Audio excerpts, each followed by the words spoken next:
Alors, bonjour à toutes et à tous. Aujourd'hui, on se retrouve pour une nouvelle vidéo sur le Vlog. Donc, je n'avais pas fait d'épisode depuis un bon moment parce que tout simplement ça n'avait pas vraiment avancé.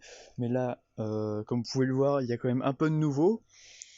Donc déjà, j'ai cette magnifique bec, j'ai acheté à un ami pour 100 euros. Bon, il y a quelques défauts ici, mais c'est pas grave. Voilà, c'est qu'un détail.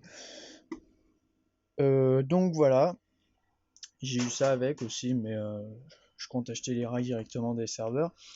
Donc, qu'est-ce qu'ils sont devenus ces serveurs? Donc celui-là, donc qui pour l'instant reste tout le temps éteint parce que justement, je n'ai pas un autre serveur qui servira pour les VPS. Donc celui-là, il servira pour la sauvegarde, tout simplement. Euh, pour sauvegarder les 1 Tera de données quand le node est rempli des clients du node VPS. Donc c'est sur ce serveur-là que les données vont être recueillies. Donc il se peut que le serveur bouge et qu'il aille dans un autre endroit avec bien plus de connexion pour pouvoir télécharger et sauvegarder plus rapidement. Il est sous Proxmox, donc tous les disques qui sont en RAID 5. Donc là il y a 1 Tera, là il y a à peu près 600 Go et puis là il y a 600.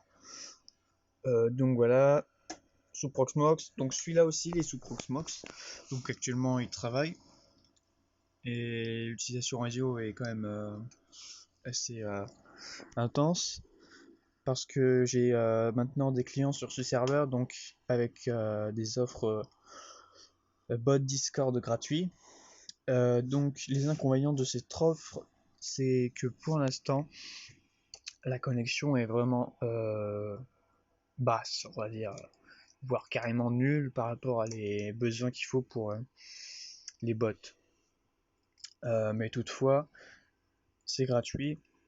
Si j'aurais mis ça payant, que les gens ils voient que le débit il est à chier, c'est pas professionnel, on va dire. Donc du coup, j'ai décidé de mettre les offres gratuites. Donc il n'y a pas que les bots Discord qui sont dessus, il y a une partie d'Actinet qui est dessus.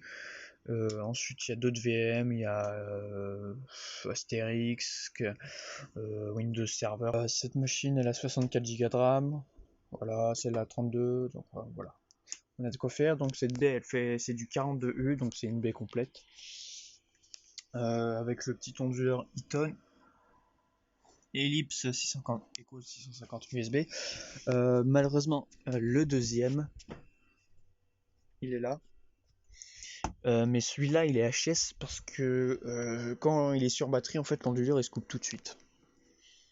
Donc, du coup, ça fait un peu chier. Du coup, ça fait qu'un onduleur pour tout le matériel réseau. Donc, j'ai aussi acheté entre temps déjà un autre switch, donc avec le câble qui va là-bas sur mon bureau. Donc, c'est un switch Netgear donc, qui est manageable. Donc c'est vraiment pas mal pour un premier switch manageable que j'ai. Donc voilà, c'est un switch 48 ports 10-100 mégabits. Voilà. Avec la petite box orange là qui me sert de point d'accès Wi-Fi. Donc voilà, c'était une toute petite vidéo pour donner un peu des nouvelles. Si toutefois vous avez besoin de mes services, n'hésitez pas à consulter mon site atkinet.com. Donc je propose pour l'instant pas trop de services parce que en raison du coronavirus, comme je disais, en raison du coronavirus, je ne peux pas proposer plus de services pour l'instant, étant donné que les marchandises sont plus ou moins bloquées dans les pays.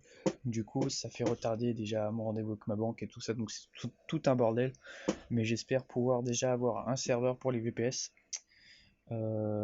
bientôt, espérons.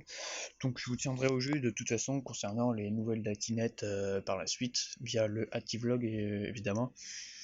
Je ferai une vidéo, je pense, de présentation de du serveur du Node VPS, euh, histoire que vous voyez quand même la machine que je compte mettre en production, et je dirai dans quel data center et tout je compte le mettre.